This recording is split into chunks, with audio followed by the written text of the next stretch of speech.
Soul production.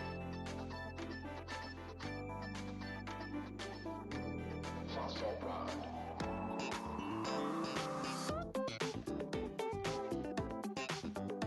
This is an original instrumental.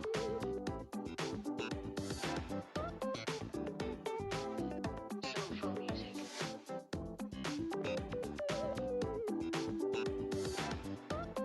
Enjoy.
ท่านผู้มีเกียรติทุกท่านคะอีกสักครู่เดียวเรากำลังจะเริ่มต้น We are about to start in the next few minutes for our afternoon session. Please be seated. We are going to start in the next few minutes so that we are on time. Thank you. Conference, the afternoon section of our conference is about to commence. It's about to commence. So please proceed to the conference hall and then kindly be seated accordingly. Thank you very much. ขอบคุณค่ะ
Well, ladies and gentlemen, welcome back to the third International Conference on Equitable Education. How have you been for the lunch? How was it? Nice? Perfect? I see all the smiles on your face, so I'm certain that the food is nice. So you are more than energized to continue our section today. And guess what? There are 2 rooms going on at the same exact period of time, but you are in the right room. Let me tell you that, because the next session is something crucial, and then what we've been talking about in the past decade. The word resilience is something that's been frequently mentioned, and for a lot of good reasons. And today we're talking about quality education. So we will just define the term of resilient society together from the next section. And I'm certain that in the next session you will know how quality education create quality workforce, quality human resources that ready to create resilient society. So ladies and gentlemen, without further ado, let me welcome the consultant from UNESCO Bangkok, Ms. Kyeong Ah-bang. Welcome. ขอเสียงปรบมือต้อนรับด้วยนะคะ Welcome.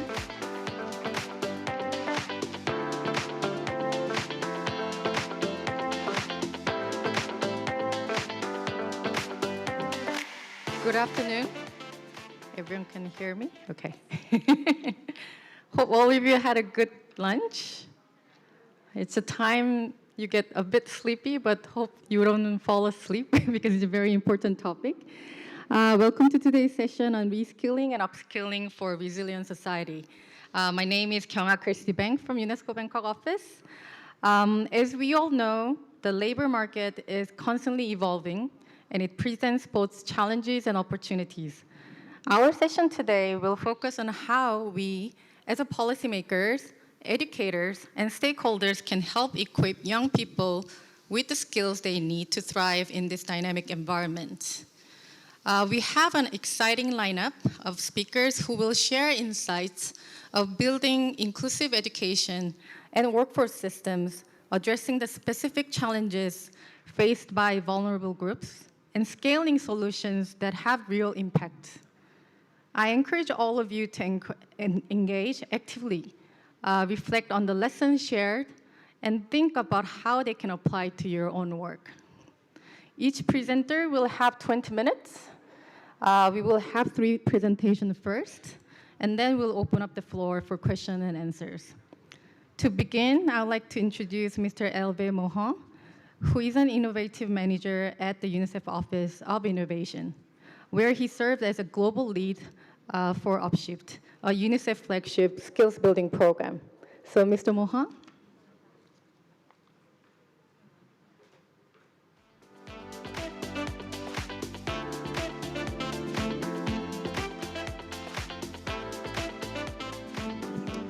Good afternoon, ladies and gentlemen, distinguished guests, online participants. It's my pleasure to open the afternoon session. Yes, I'm the global Upshift lead with UNICEF, and Upshift is a skills building program that's we are transitioning to scale globally, and I'll be here sharing some of the experiences that we have encountered in the process.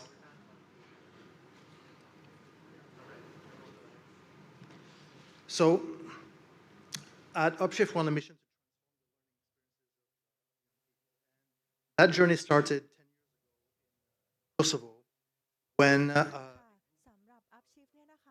educators in they had a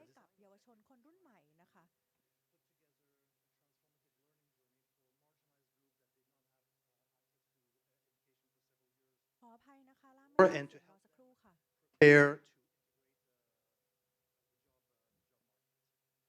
and really wanted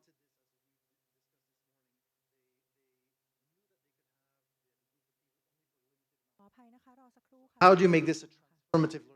How do you basically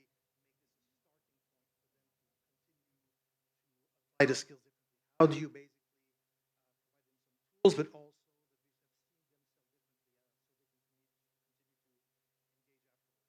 words, if was designed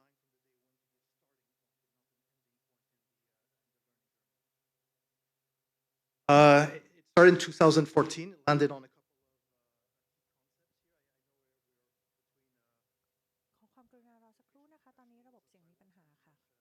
but in a sense there is some. One of them is that is that ask participants to come to something that's impacting them. Agency translates into a very high level of motivation.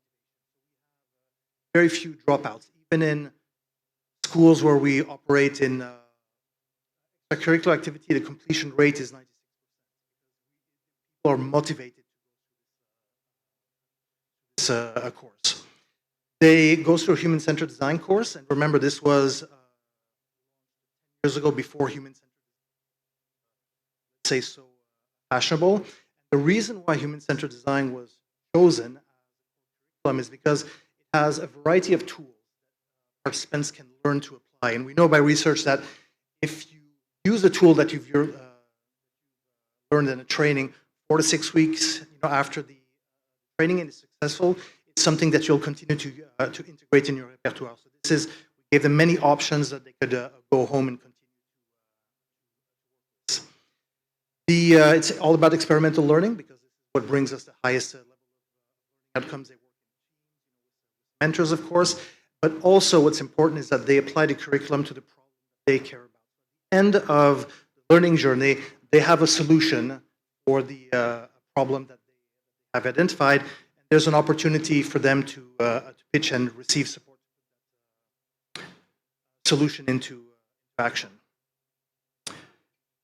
Here it's mapping out some of the skill sets that are part of the curriculum. This is generally a very useful process when we are talking with counterparts in the government to map out what are the objective of the education reforms. But also here important is that skills need to be practiced, to be mastered. So it's also mindsets and the mindset so that people put themselves in those situations. We work on entrepreneurial mindsets and growth mindsets. So the ability of people to be able to identify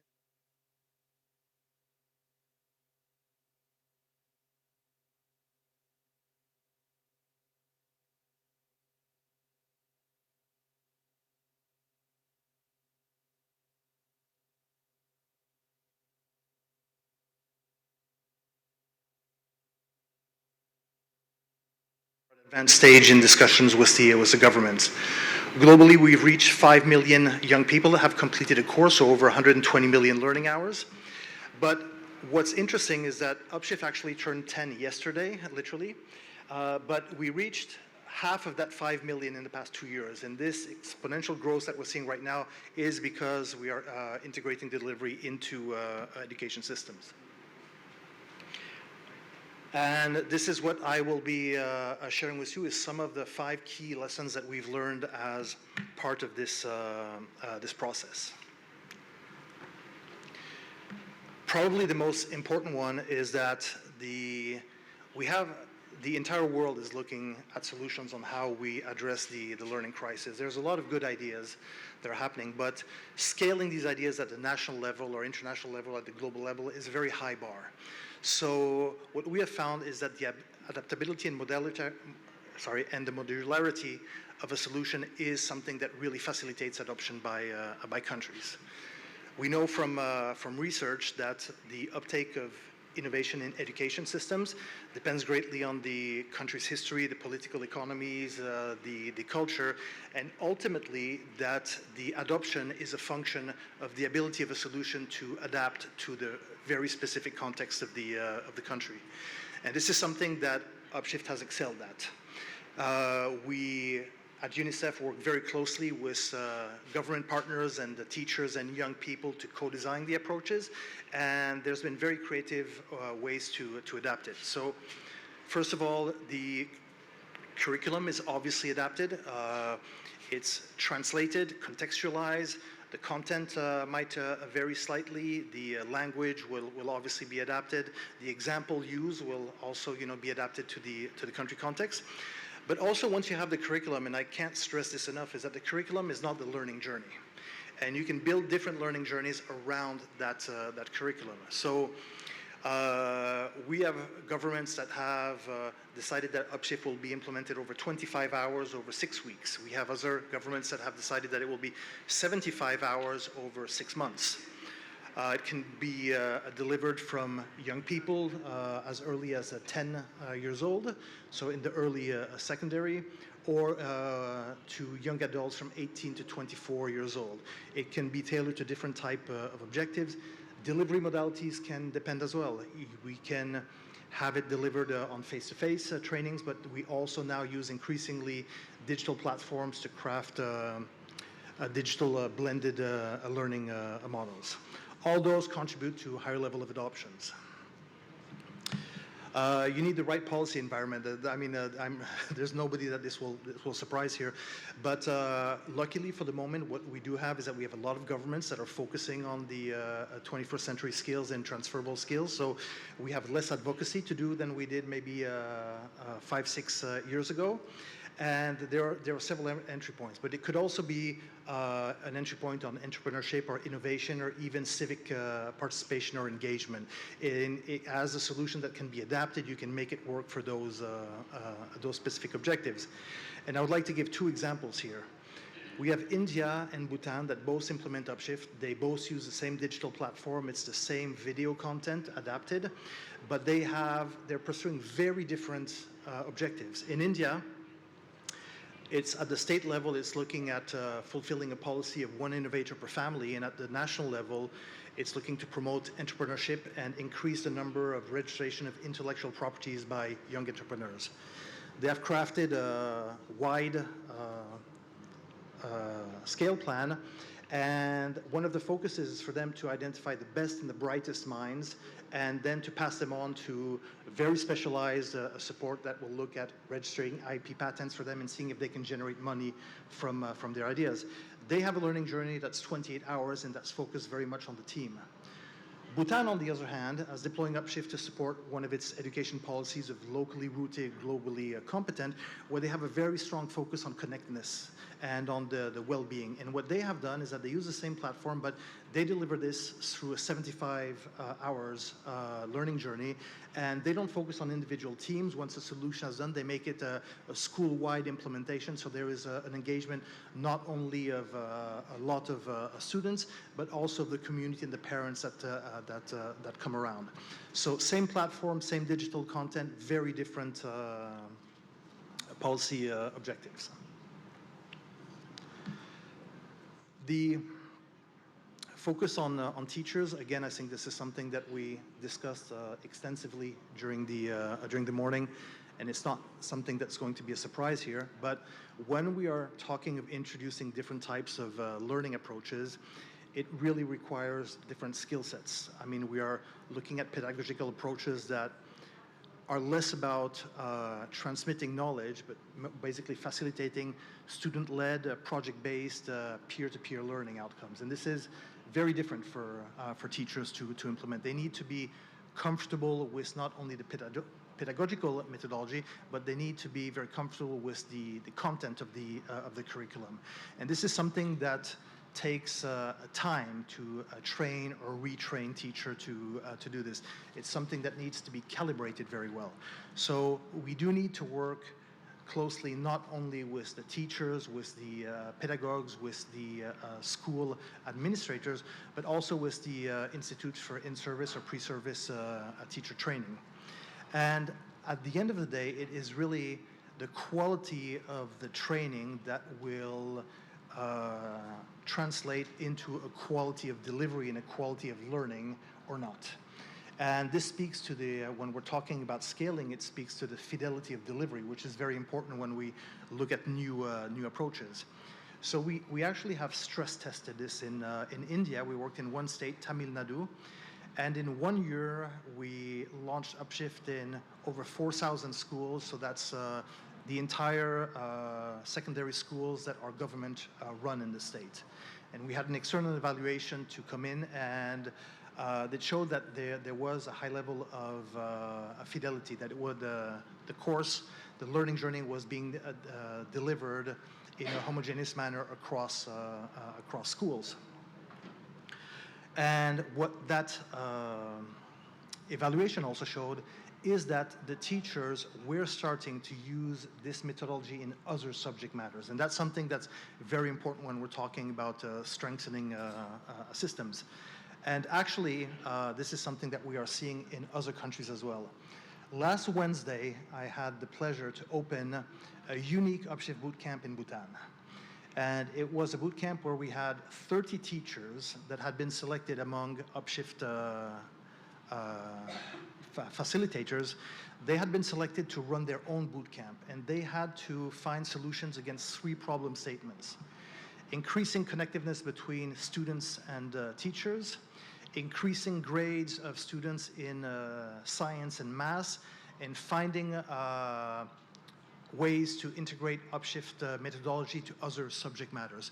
So this is really something where the Bhutanese government, which is always really innovating and pushing the boundaries for Upshift, is really getting this human capital to find new solutions that are developed, by the teachers. They will be piloted in school, and if they work, hopefully they would be scaled or taught to other teachers as well. So this is what we talk about when we try to work with teachers and educators as partners. Alignment. Here it's about, again, once about talking about incentives and adoption. When we generally introduce, like new methodologies, it can be a heavy lift, particularly if you're looking at something that's coordinated and that has a lot of visibility. And what we found is that the challenge component of Upshift is something that resonates really well with schools and government. And you'll remember at the beginning I told you that the students had the opportunity to collaborate, to pitch their solutions at the end and get some additional support, generally seed funding and mentorship, to put their solution into practice. That's something that can be transformed into an advocacy moment where You can document those, you can go public about them. And for the teachers and students, what we see is that they feel that they're part of a movement. So even if they have not won, if this is something that they see on social media, if this is something that they see on television or hear on the radio, they can say, oh, I'm part of that. This is what I did. And they will speak to other people about it. And this brings, additional engagement of young people. Same thing goes for the teachers.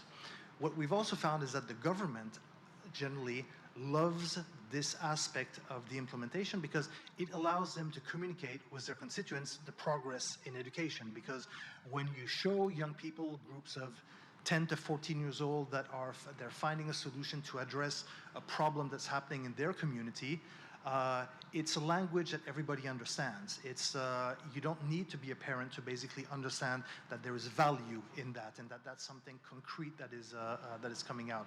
So that's a really important aspect. And from a broader perspective of young people, it also is something that serves as advocacy of showing that young people can have a role in finding solutions and engaging into addressing local or even global problems.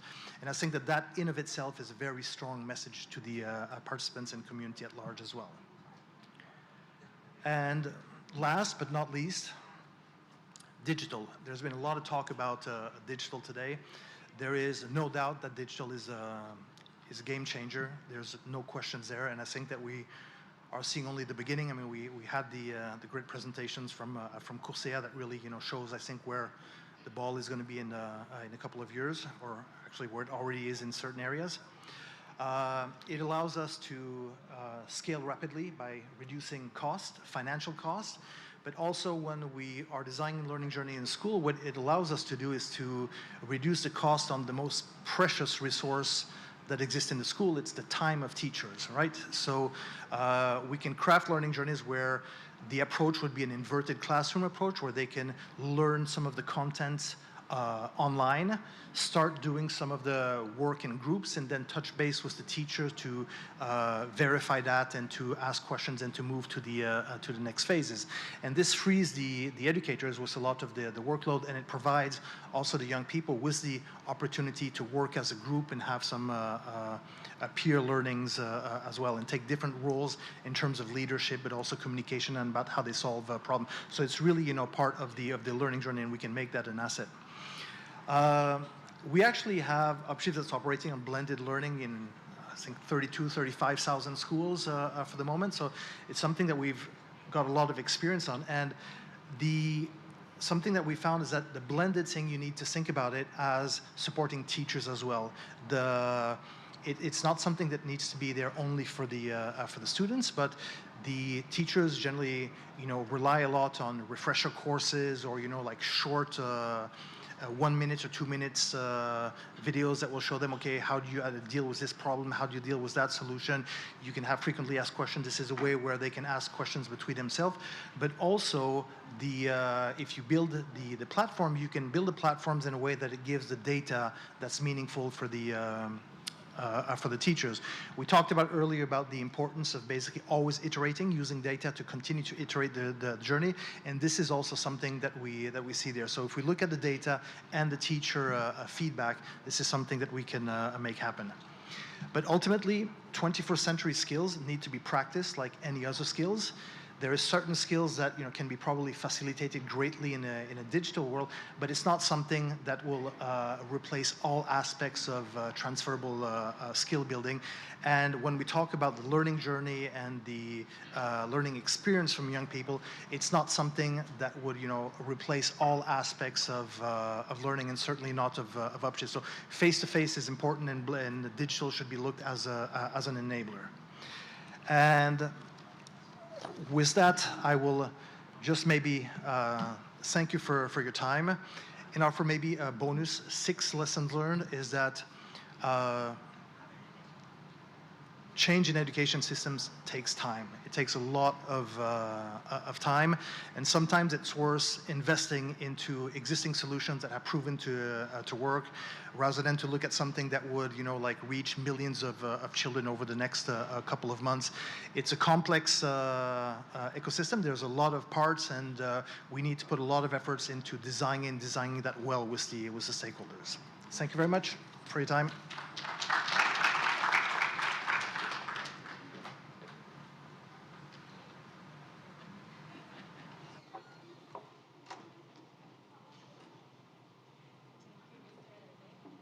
For that, for the compelling presentation on the Upshift program and its journey across multiple countries.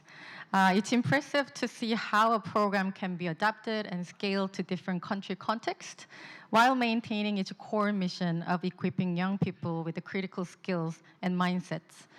The challenges of creating a global solution that can be also meet local needs is no small task. But Upshift's success offers valuable lessons for all of us working in education and workforce development. We will now move on to our next presentation, which will focus on youth not in education, employment, or training, also known as NEET. Ms. Fatima Chongcharon Tanawat, Director of Strategic Learning and Research at Office of the National Economic and Social Development Council, Thailand. The floor is yours.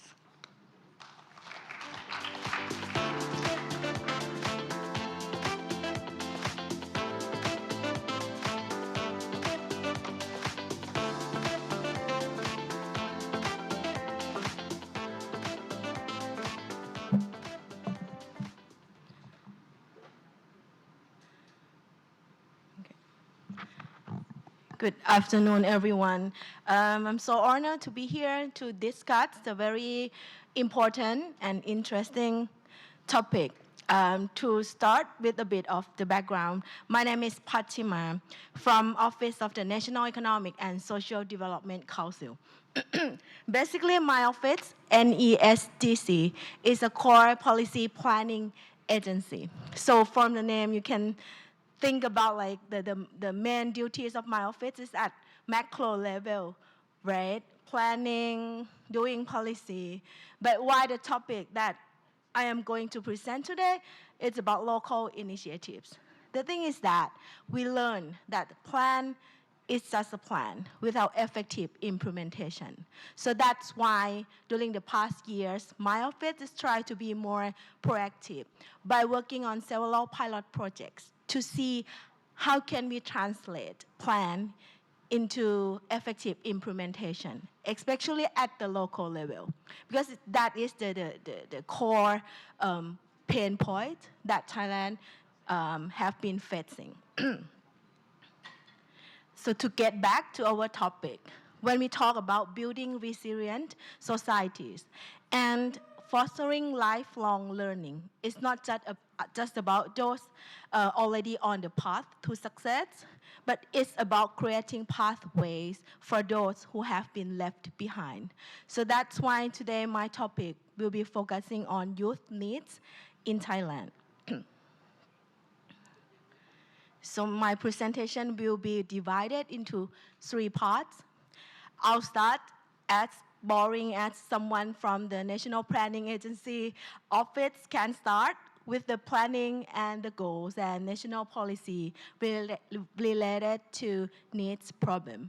And then I'll show you the situation and challenges of needs problem in Thailand so that you can see the situation, why we need to act at local level.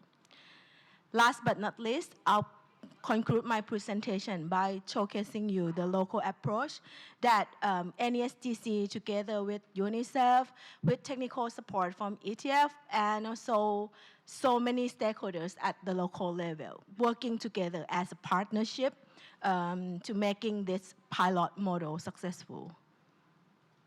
So let me start with the planning and national goals related to needs problem. In addition to SDG target, Thailand also have very clear goal to address needs problem. We even state in the national in the national plan that by the end of 2027, 4 years in advance, that we would like to reduce needs rate to not higher than 15% in the next 4 years. And in alignment with the national plan, Ministry of Labor also have similar target.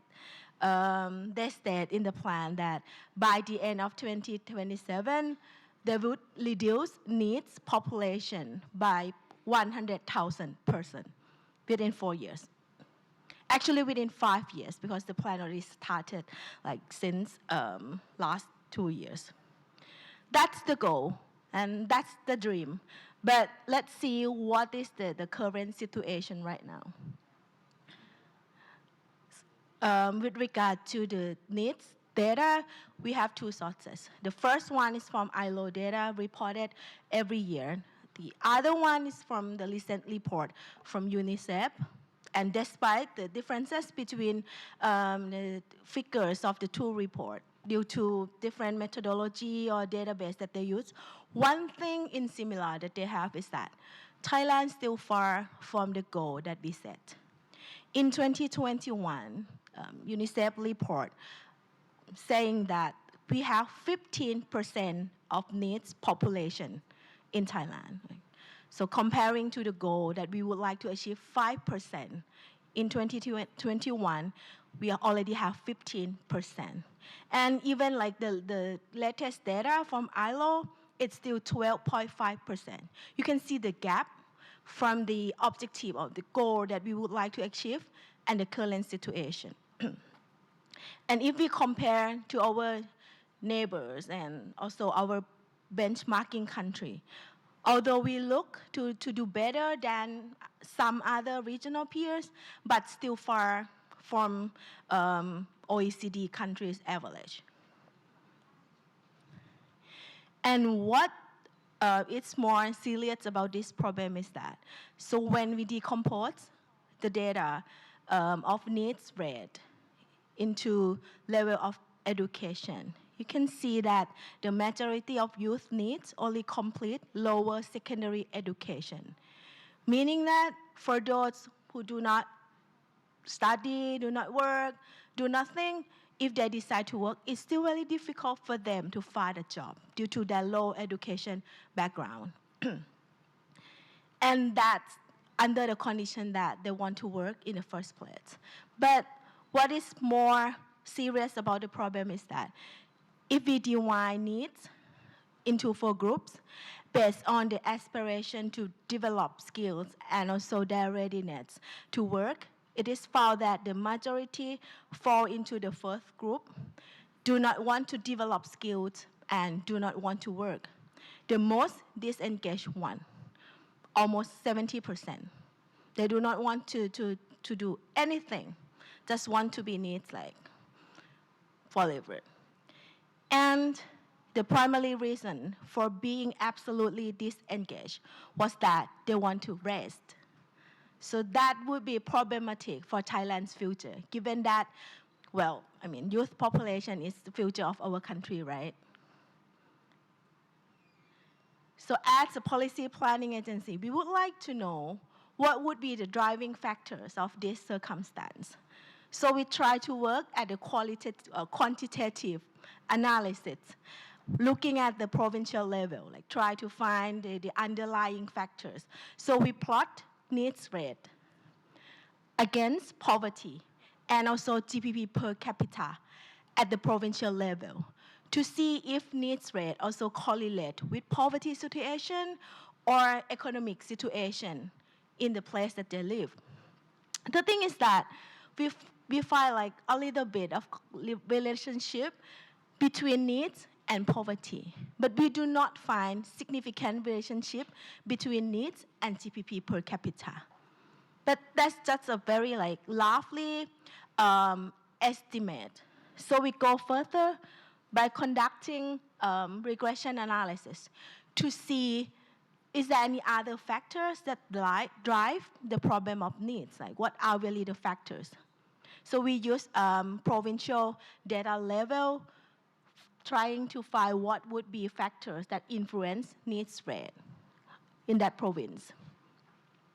What we found is that only proportion of the poor, unemployment rate, and household debt are found to have significant relationship with needs rate. That sounds to be like reasonable. But the thing is that the relationship that we found is very small. Level of significance is small, and magnitude of the effect is so small as well. This means that we couldn't really find what would be the driving factors of youth needs in Thailand based on quantitative data at provincial level. So if you cannot find reason to be needs, it's really hard for you, right, to find a solution to address this problem. And this is why local solution is really important. The thing is that the varying factors contributing to needs make it really difficult to implement effective macro-level strategies. Local solution with customized intervention, like to be more tailored with variety of courses of youth needs, could improve their chances of reintegration into education and employment. And this is what I would like to showcase today, our pilot project on youth need reintegration in Napu district, Udon Thani. Udon Thani has one of the highest need rates in Thailand, with about 24.5 of youth falling into this category, making it the third highest rank in the country when it comes to needs rate. Of course, the high incidence is one of the reasons why we chose Udon Thani as our pilot project. But it's not only about the numbers that led us to choose Napu. We also saw great potential here, with several key stakeholders already on the ground, ready and capable to support and pilot this model. That's why we chose Napu as the first pilot project of the country to address needs problem. With technical support from UNICEF Thailand and also European Training Foundation, we have adopted a four-step approach inspired by the Youth Guarantee Program, which has been successfully implemented in several European countries. The process begins with mapping. We map out the target group, identify those who are in need. Next, we focus on outreaching. So we engage with them and encourage them to participate in the project. So do you remember at the early of the presentation, we talk about like 70% of needs population in Thailand, they only want to rest. They do not want to train, they do not want to study, don't want to do anything. So it's really hard for us to just providing training and hope that they will come and train. No, right? So this stage is really important, outreach, and try to convince them to be a part of the project. Once they are already on board, we provide tailored preparation, ensuring they are ready to undergo training and reintegrate into the labor market. Finally, we offer them both training and education opportunities and also job placement support to help them secure the employment. And this is the actual implementation, what we have done based on the four steps approach we adopted from Youth Guarantee programs. So the project started in early 2023. We started by prepare the preparation phase. We spent around 3 months to enhance understanding, awareness, and collaborative action planning with local community. And in that 3 months, we managed to establish the local group. And surprisingly, almost 300 villagers volunteered to be a part of the project because they see that this problem is very important and we cannot just ignore it and go with the flow, right? Should be someone that stop and reintegrate these people back to the system. And not only the number, not in terms of the number that we impress, but it's also key stakeholders that we can get to be on board and be a part of the project. The first one is Napu Sub-District Administrative Organization. So they are the main local government that take care of the area. And also Udon Thani Ratchapat University, which is the local educational institution that can provide technical support along the way for the project. So after we prepare everything, the first step of mapping started. So for the mapping to identify youth needs, we let the villager are the one who identify who are needs in their area, right? Because there are no data set in Thailand that can identify needs at the village level. So that's why we need to ask like the local level committee and task force that we organize in the preparation phase to identify who are the main target group. At the end of the mapping phase, 120 youth needs were identified. And unfortunately, more than half of them being needs because they have problem with drug addiction, which is really hard for us to get them like to the four-step approach, right? Because there might be more complication in terms of addressing this problem. Other than drug addiction, we found problem with poverty in the family, teenage pregnancy, health issues, and also lack of interest in normal education.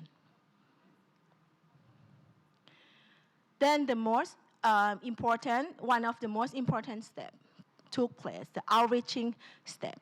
So there are so many activities that we ran.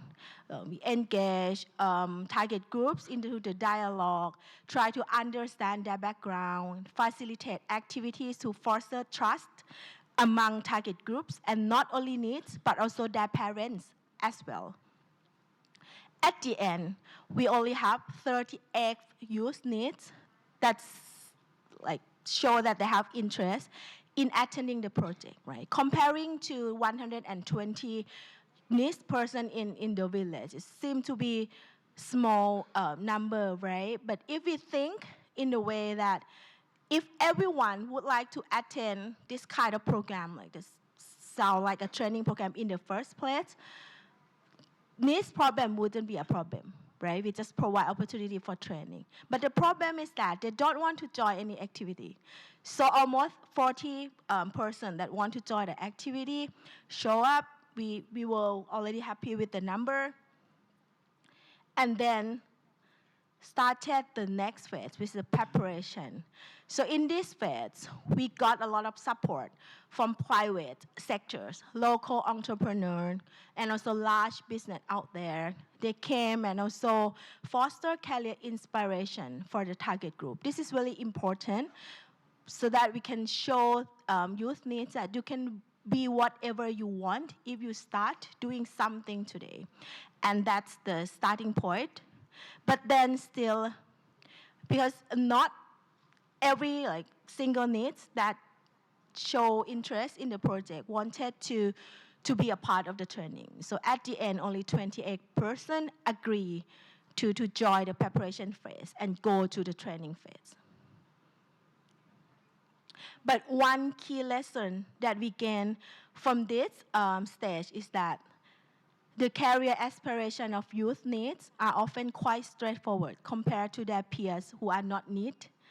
If you can see from this graph, sorry, it might be too small, but they are not looking for trendy jobs like becoming a YouTuber or influencer. They are focused on practical careers such as becoming electricians or mechanics, jobs that offer stability and a steady income. So this might be a problem with aspiration in life or even mentoring session that they may not have opportunity to see any other fancy job. But one thing that they told us is that for them, if they can like have a stable income and stable job, that's already fine. So we're moving to the last stage, the offering stage. So we facilitate all the training, scholarship, and career pathway to all 28 participants into the programs. Now, around 90% or 25 out of 28 person already integrate back into education or secure their place into education system, find a job, got a training, and be in the right track, right? Only 3% that's still being in the need status due to physical limitation, but we're still working on that.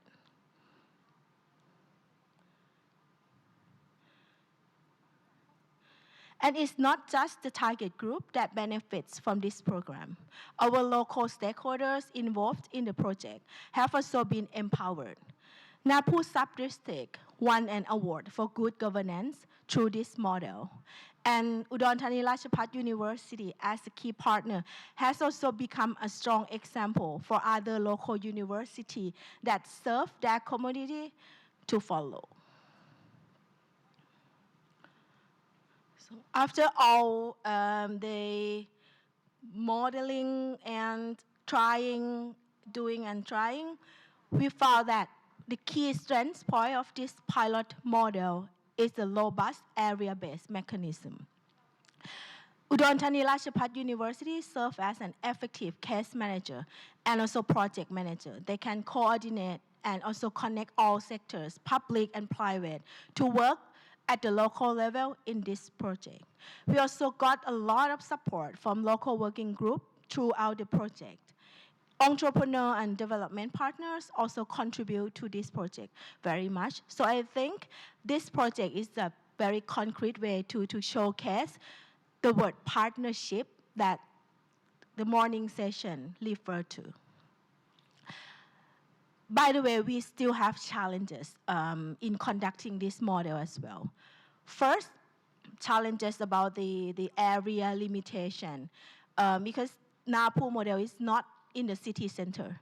So all target group, they have to commute to the city center for training and also for working in the during apprenticeship phase. And because there is no public transportation, so that's why it's really hard for them to commute to the place. Limited job opportunity also hinder them from the job that they would like to do. We also have challenges in project management as well.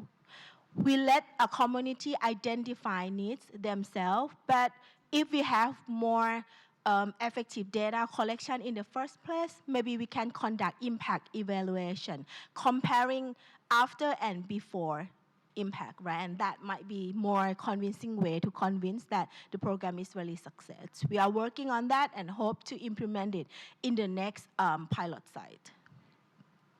Another challenge that we face is that NEEDS exhibits very diverse knowledge-based skills. And because we commit to a very tailor-made program, right? So it's quite really hard for the program to provide and fit to all different interests of this population. So this is the maybe some kind of takeaway that we learned from Napu model. So the first step for the mapping, it's really important to empathize communities and local working groups, understand and recognize the significance of needs issue. For the outreach, trust is really important. So needs have to trust the information provided and engage in the project. For the preparation phase, it has to be individualized, right? You cannot just go and tell them that this is the training program that we have, so please choose one that most fit to you. Of course, that might be effective at the macro level, but then for some kind of special group like this group, we cannot really do that. The last phase is about offering, so it has to be open-minded, both for needs and also entrepreneur, right? We have to open mind to learning and also to accept each other. So for Napu model, we learned that area-based mechanism is really important, but it's not sufficient. To make it more sustainable in the next in the near future, we still have to institutionalize it to the regular system, to the national planning. So because we cannot just run pilot site all over the country, right? At the end, as a policy planning agency, we would like to step up and scale up this kind of project into the national planning. So that is the challenge and what we would like to do. And yeah, that would be the end of the presentation. Thank you.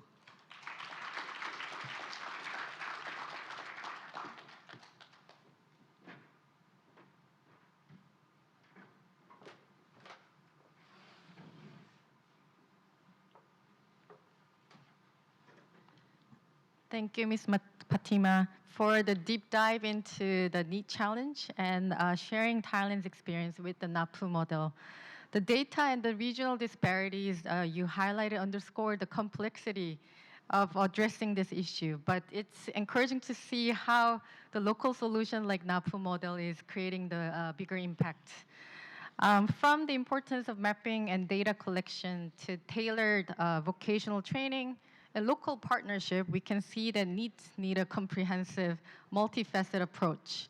Now we will transition to our third and final presentation, which will focus on another vulnerable group, highlighting on persons with a disability. So Ms. Katia Malakiash is a co-founder and advisor to All Means All, the Australian Alliance for Inclusive Education. Ms. Katia.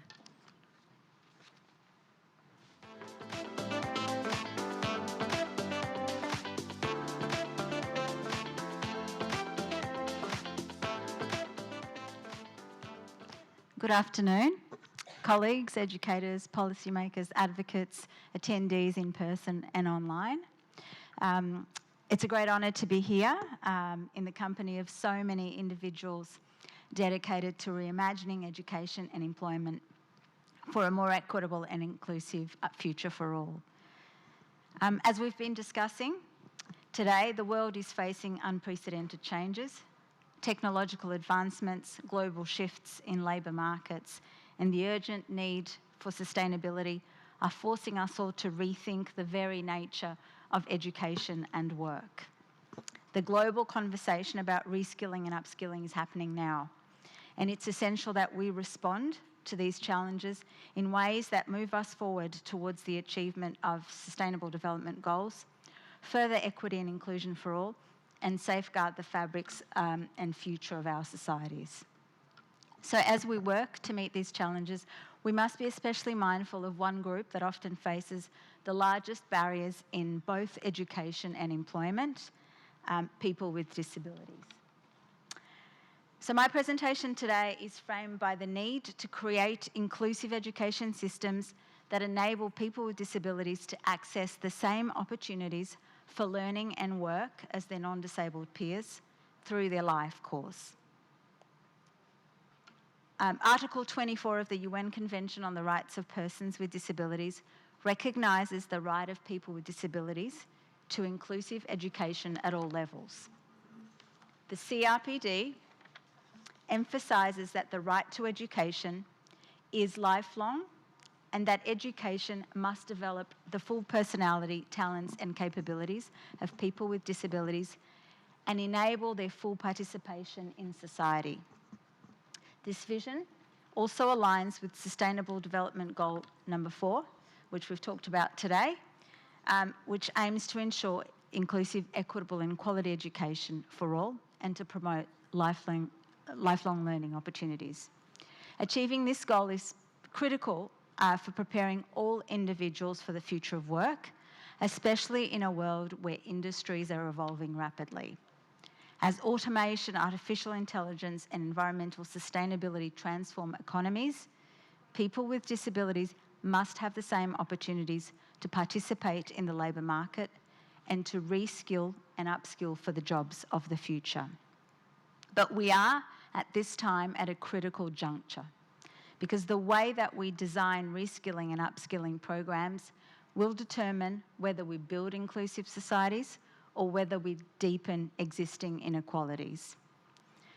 People with disabilities already face significant barriers in education and employment, and they risk being further marginalised if reskilling and upskilling programs are not designed with accessibility and inclusion in mind. In Australia, a high-income country, we still have a very significant percentage of people of working age, Australians with disabilities, who are not in the labour force. A stark contrast to their non-disabled peers. And the employment gap is especially wide for people with intellectual disabilities who are often relegated to sheltered workshops that pay below minimum wage and isolate individuals from their communities.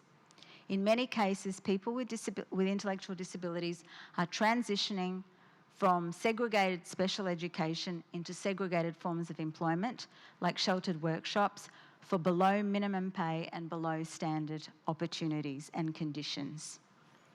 A recent Royal Commission into violence, abuse, neglect and exploitation of people with disability that was established by Australia's federal and state governments and was held over a period of 4.5 years, examined in detail what they described as the polished pathway for people with disabilities from segregated education into segregated employment.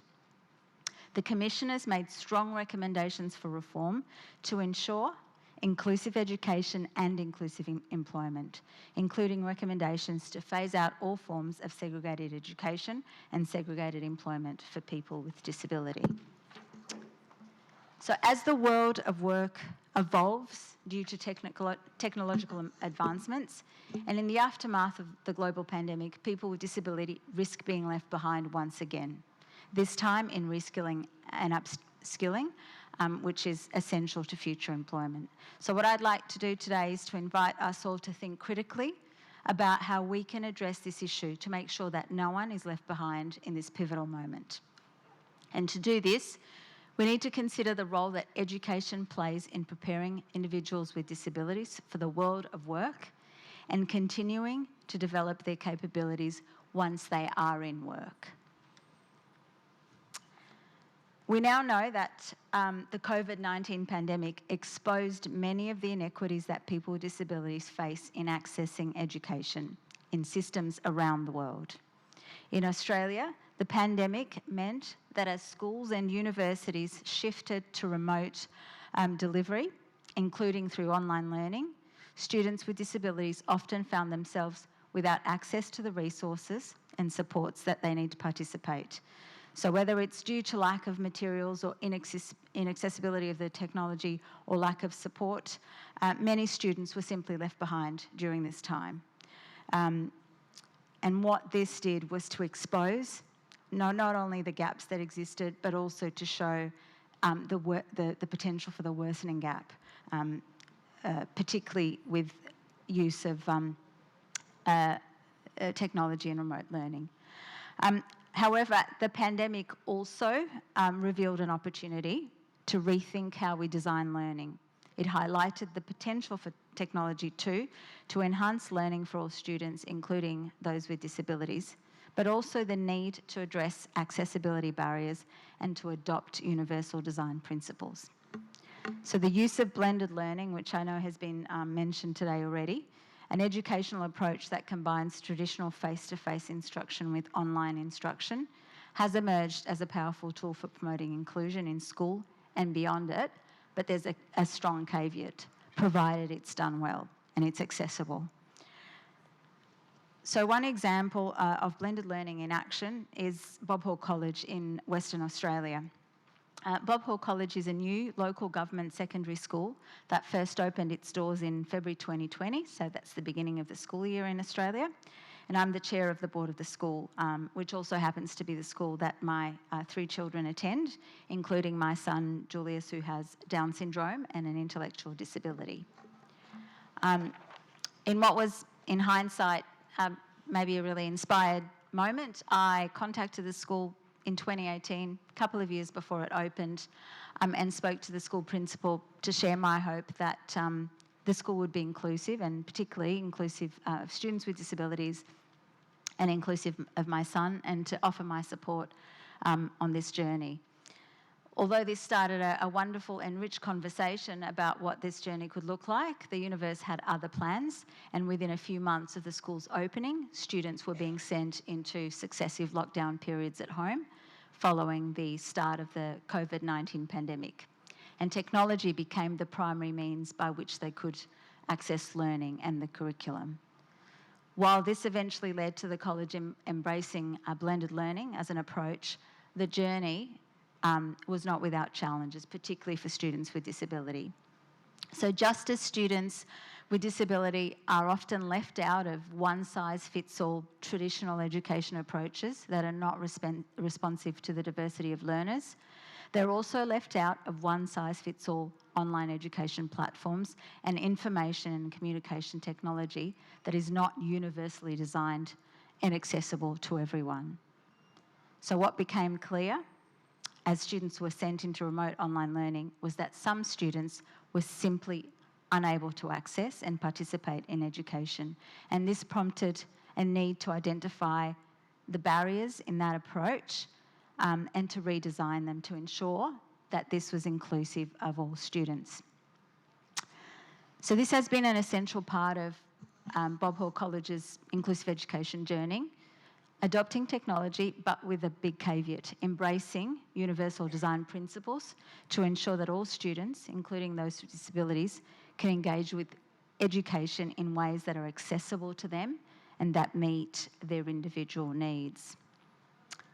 However, it doesn't end there. For some students, even quality universally designed education will not be enough, and a range of personalised and intensified accommodations and supports will still be needed to respond to their individual requirements. So inclusive blended learning at Bob Hall College allows students to access the curriculum flexibly at various levels and in various formats, online and in person, and provides multiple pathways for them to demonstrate their understanding. For example, students with learning disabilities can benefit from interactive tools that allow them to engage in materials in the ways that work for them, like video and apps. There's text-to-speech software, closed captioning, and learning platforms that can be personalised to meet diverse learning needs, and which can be, and a range of tools that can be utilised to make learning more accessible to everyone. So this blended approach offers students the flexibility to engage with content at their own pace. They can revisit recorded lessons and participate in interactive online platforms to explore content. Importantly, this can also free up teacher time to support individual students as needed.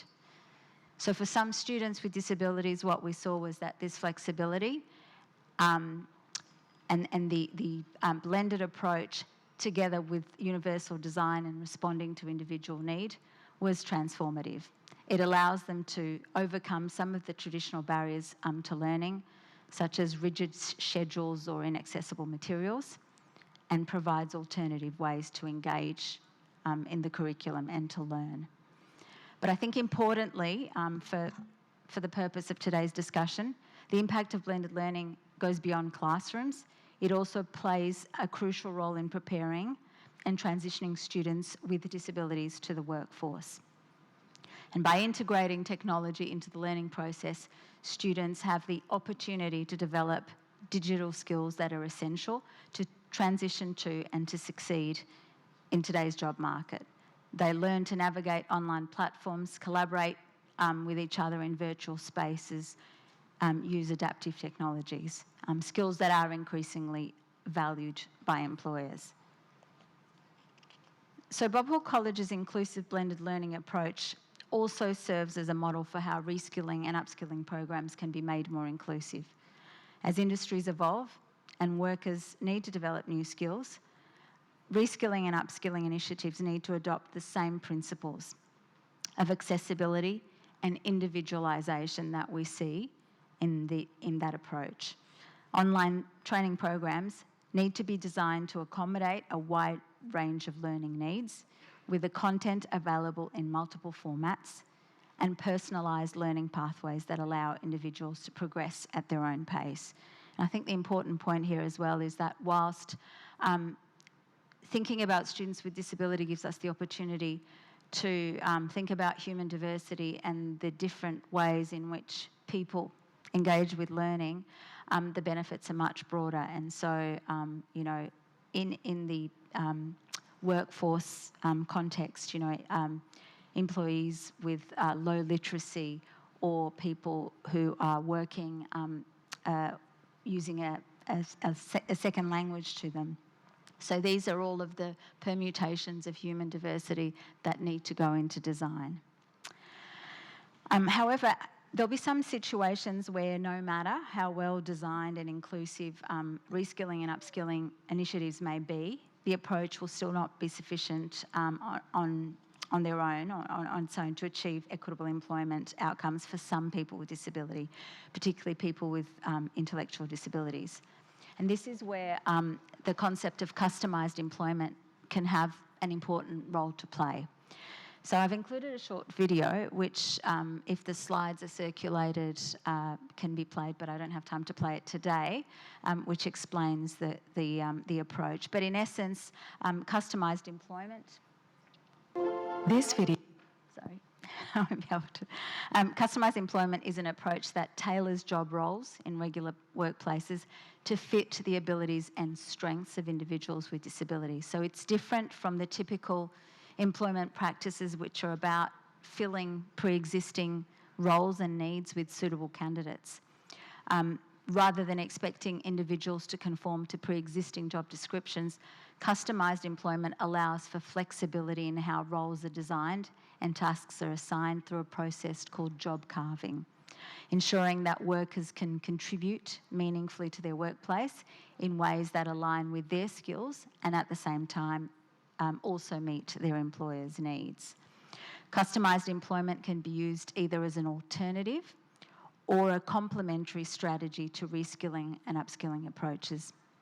But it always begins with a person-centred mindset based on strengths, interests and skills of the individual and the conditions and supports that they need to succeed in a workplace. So there's just an explanation of the customisation process. So at Bob Hawke College, the customisation approach is mirrored in the way that the school designs individualised education plans for students who need them, focusing on the students' strengths, interests and goals. The plans outline the accommodations and supports that are necessary to ensure that each student can succeed in their learning journey. This also puts the college in a strong position to facilitate employment transitions and inform the employment customisation process for students with disabilities moving out of school and into the workforce.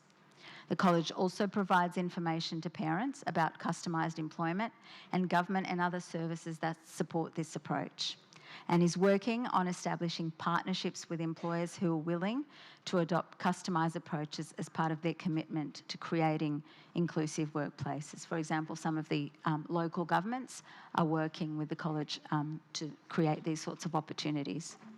But the process of job customisation can be helpful not only in ensuring workers with disabilities find meaningful roles that leverage their abilities and contribute to benefit employers, but also as part of the planning for career development and progression.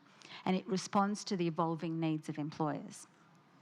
Employers have at their disposal a range of strategies to create inclusive workplaces that welcome and include people with disabilities and support them to continue to remain and participate equitably in the evolving labour market.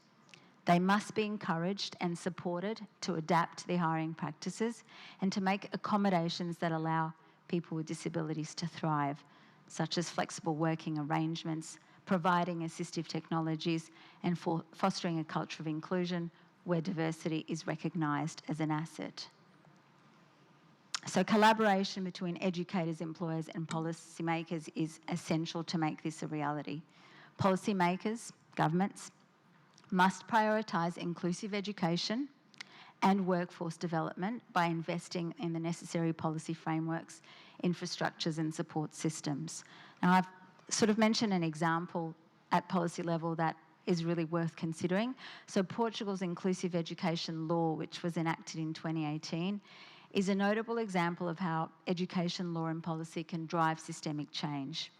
That law mandates in quite a lot of detail how schools need to adopt universal approaches and provide individualised accommodations and supports to all students, including students with disabilities, ensuring they have access to the same educational opportunities as their peers. It entrenches in domestic law key inclusive principles that can be applied to lifelong education and learning for all.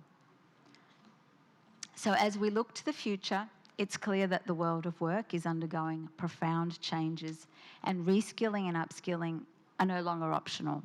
They're not just things that you do for your career to enhance it. They are essential for staying competitive in a rapidly changing global economy. However, people with disabilities must be part of this movement and have access to the same opportunities to learn, grow, and contribute to the workforce as everyone else.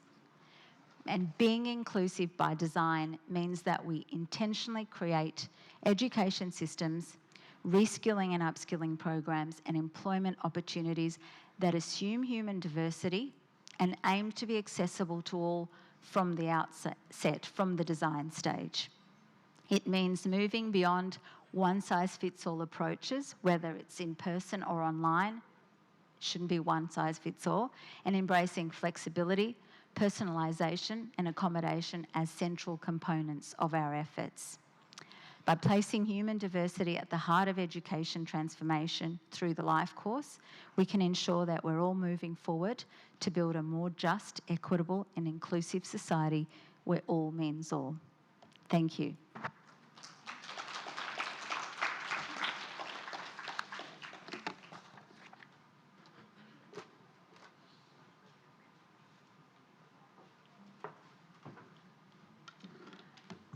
Thank you, Ms. Katia, for that insightful presentation and also sharing your personal story and journey on inclusive education and employment for persons with disabilities.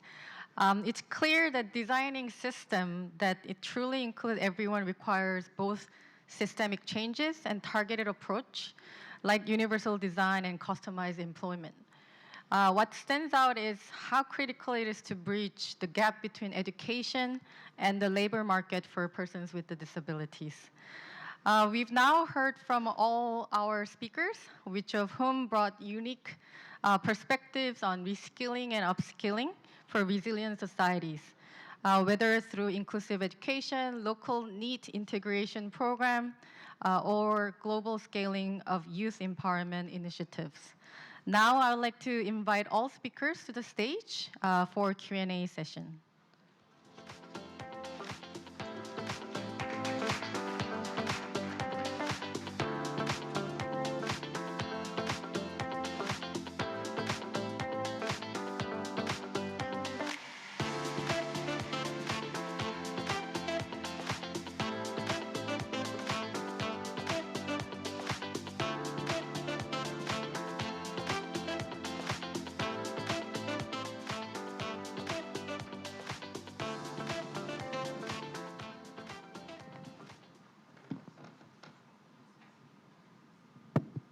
While we are collecting the questions from online, maybe we will start with the initial questions. Mr. Elve, what challenges did you encounter when integrating Upshift into formal education system, especially in countries with different curricula and educational structures? How did you overcome these challenges to ensure that the program was both effective and sustainable? Thank you. It's a very, very good question. I think that probably the biggest challenge is that opportunities to integrate things into the formal curriculum are far in between. They don't come across very, very often. The second challenge actually is probably contained within the question. It is the fact that there is a variety of education systems across the globe, across countries, so it makes it very difficult to have a one-size-fits-all on how you approach it. But I think that UNICEF become masters at seeing, these challenges as opportunities to engage.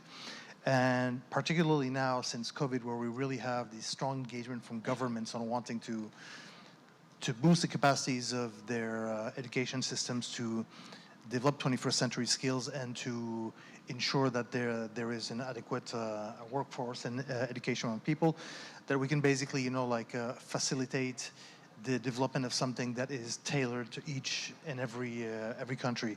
And that solution will take many forms. And actually, I don't think it's worth going through a lot of them here. If some are interested, there's a global report on Upshift integration to education system. We have 6 country case studies where we detail how that's done. And there's another 4 that I hope to publish in the next 2 months. Thank you. Ms. Fatima, you highlighted the success of the NAPU model in reintegrating needs through community-based approaches. What are the key lessons from this model that could be replicated to other regions or countries to address needs more effectively? Well, I would say that this seems to be a straightforward question, but it's really hard in practice. The thing is that we are trying to find the second pilot site to scale up NAPU model as well.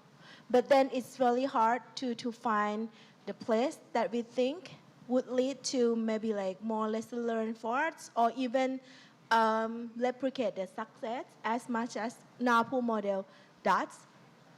One of the reasons is that the local engagement. Right? NAPU model is very exceptional in terms of local community engagement. They are the one that closest to the target group. So they are in a very good position to identify, prevent, and even address the problem in the first place. But then it's not that any other district or local community can do what NAPU does or what they have done. But if we want to scale up, we have to empower local community in the first place. So make them more engaged, understand and aware of the importance of the topic, or even empower them to have sufficient tools to conduct the model. That's one thing. Another thing I would say that from this model, we can see the importance of the role of the case manager. In Thailand, we do not have sufficient number of case manager, right? Because everybody, if you want to get public support from the government, then you go and register yourself to the program. Then the government will transfer money or get the card and show the card and you get the benefit. But that's really a small number of people that go and really take care of you, monitor your progress, and then guide you in a very good track and direction. This is really important in the case of needs because they are the one that really want someone to motivate, to inspire, and guide them in back to the track. So we saw that this role is really important. And if you want to scale up to other districts or even another region of the country, we need to invest more in case manager.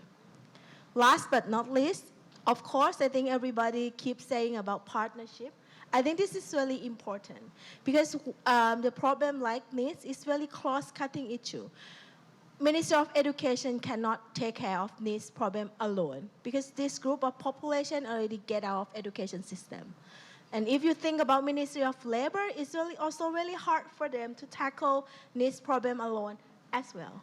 And without support from the line ministry, local community cannot take care of that alone, and not local universities. So it must be partnership and collaborative efforts to make this happen, including private sectors, community, and public entities. Thank you. Ms. Katya, you discussed integrating universal design into education system to better include persons with disabilities. What challenges have you encountered when promoting universal design in both education and employment sectors, and how can stakeholders overcome these challenges? Thank you. That's a really good question. It's quite a complex question because you've got the challenges are slightly different. whether it's in education or in the employment context. But I'll speak to education first and sort of point to how, I mentioned the example of Bob Hall College and how we sort of came to go on that journey. And it really was, at the very beginning, just a question of having a commitment to being an inclusive school, and a question of values, and a question of, what does it mean to actually include everyone. So universal design is really a framework for thinking about creating or designing systems or products or education, in the case of universal design for learning, that tries to, instead of just responding to the needs of, this conceptual majority, it's actually responding to the needs of as many people as possible. And so it's really a framework that directs you to think about what that looks like. So in the case of our school, we had a document that set out the school's values and its business plan, and we had put universal design in the document. This was actually before the pandemic hit. Now, when things happened there, it became clear that some of the things that were being adopted were leaving some students out. And so the problem was there. The problem is there. The problem of inaccessibility, the problem of leaving certain populations out is a real problem. So universal design is a framework, and I think that's helpful to talk about that. So it is, universal design was really just the means that allowed the analysis to take place about why aren't these students accessing learning, what's wrong here. Okay, so here's a framework. We're going to, identify barriers, and this is a framework that helps us to design things better. So in the context of employment, it's really about, again, it starts with values, and many organisations, at least in principle, adopting as part of their values, being inclusive workplaces, etc. But it really is also about having that conversation of how universal design is really about making things better for as many people as possible. So it's not just, whilst the concept is particularly well known in the context of disability, it's about human diversity. It's universal, so it benefits everyone. So having, the example of closed captions, for example, is an interesting one. They're beneficial for a range of students, and there's some good research suggesting they also have a good impact on literacy. They may have been developed with a particular goal in mind, but there are often benefits that go beyond that. So it's really talking about the benefits of these approaches, and that something like universal design is really a tool and a framework to achieve those goals that we, already say we want to achieve, which is to have inclusive schools and inclusive workplaces. It's a conversation. Thank you. Let's get one question from online. How can we develop skills in youth for making them resilient? It's a big question. Anyone wants to go first?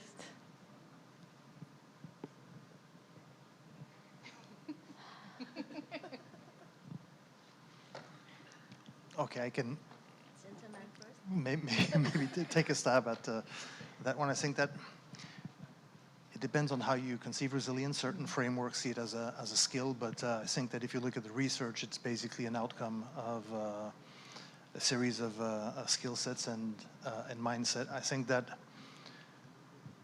right now what we are seeing is that the environment is changing faster probably than in almost any other time in at least the recent history. I think that the young people are facing tremendous changes in the environment, in the workforce, and a lot of assumptions that people my generation could have growing up are not necessarily there. So I think that it's all about learning to learn, and so this is just a continuation of the agendas that we were discussing before. It's I think what I was talking earlier about the entrepreneurial mindset, which is not the same thing as entrepreneurial skill sets, right? It's about being able to identify opportunities to overcome challenges in your life, and that could be for students in the academic sector. It could be in your personal life or in your professional life. I think is something that's very important.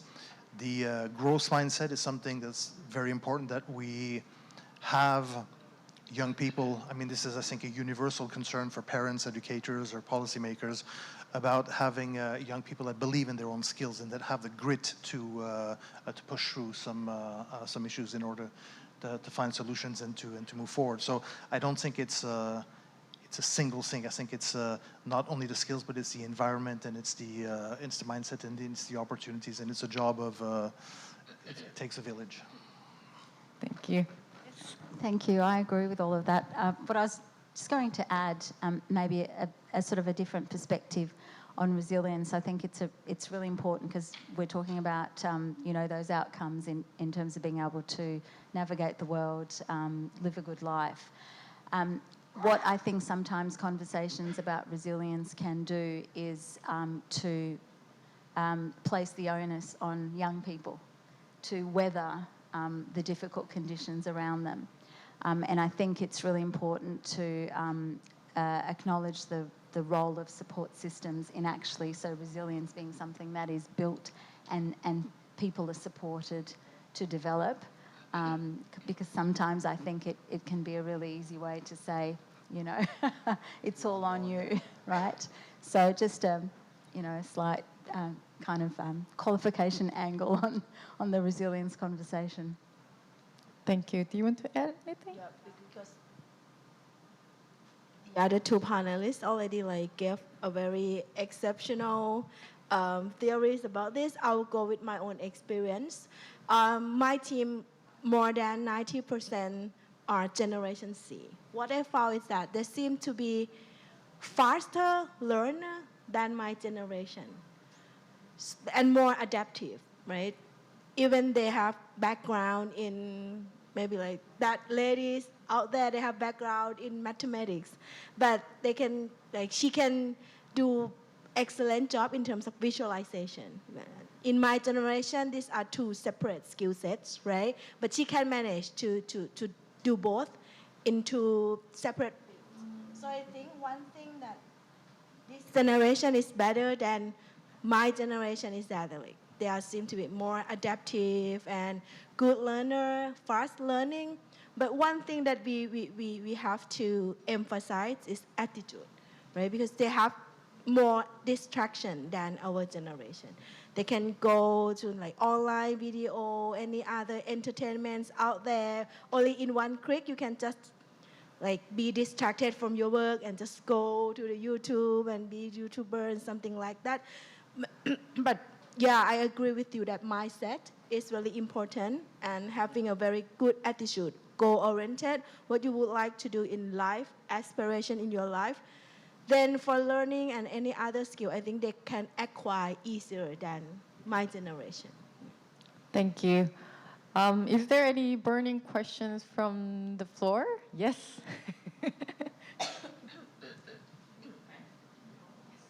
I think you need to use the microphone. Yeah. Thank you. I just have a short question for the last presenter. I'm interested with the education for all, especially for the people with disabilities. But again, I understand that in Australia, this might be not an issue because Australia got enough resources. But what happens if you want to implement this with other, let's say, ASEAN countries? Because customized education will be very expensive. Is there a way to make it more affordable?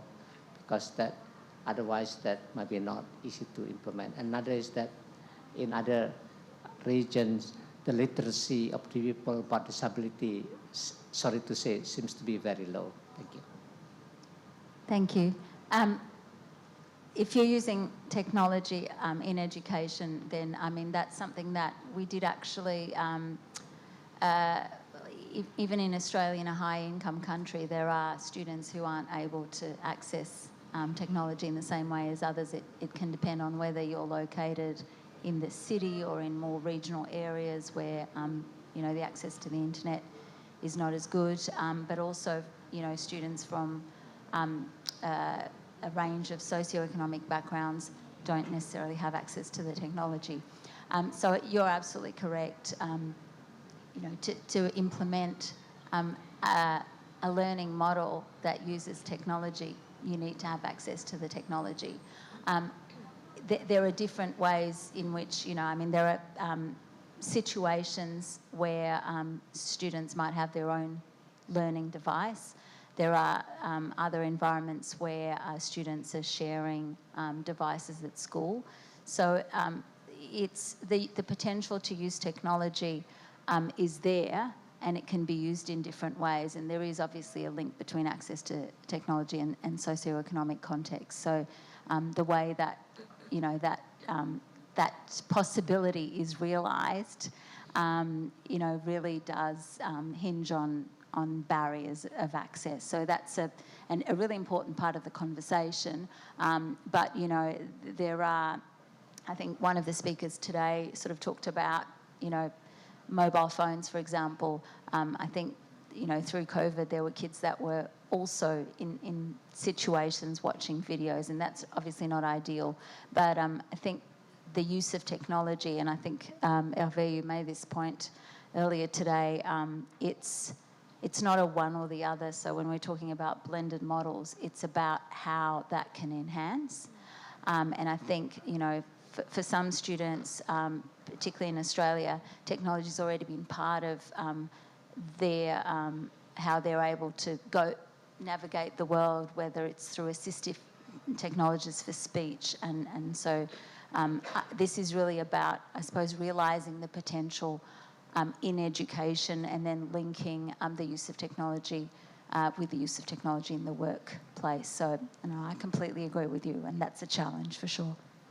Thank you, Katya. As we're already 3, that'll be the end of our session.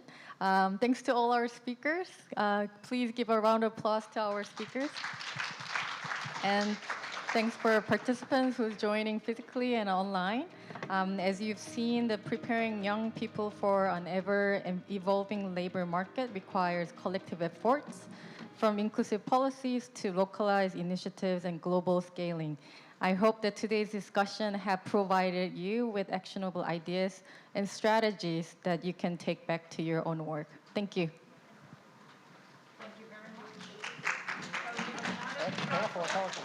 Especially to the moderator as well, Ms. Bang, thank you so much. That's amazing. Thank you. Let's have one more, just a little round group photo together. Thank you. Wow, it's mind-blowing what everyone in this room have been doing. And yes, 100,000 people out there. It's tough, right? Because all in all, at the end of the day, to create a resilient society, people in that society need to be resilient. And a lot of work to be done. But we are on the right track, I believe. And then thank you for been working very hard and putting things together. Thank you for that wonderful reminder that all the existing method, framework are already wonderful. We might just need to think twice about that. Big round of applause, ladies and gentlemen, to all the wonderful panelists and moderator. Thank you all the wonderful findings as well. Even to me as a Thai, it's just very shocking to me. And I love to learn more about the education in a rural area of Thailand as well. And thank you for the personal experiences shared on the stage. That is just wonderful. So, ladies and gentlemen, I guess we have around almost half an hour break. Yeah? Why are you smiling? I know a lot of information needs to be digested, and you need some time for that. We'll get back to this room and resume the conference, the last part, at around 3:30, okay? 3:30. We're going to resume the conference. So have a great time break, have a great break, and then see you very soon. ขอบพระคุณค่ะ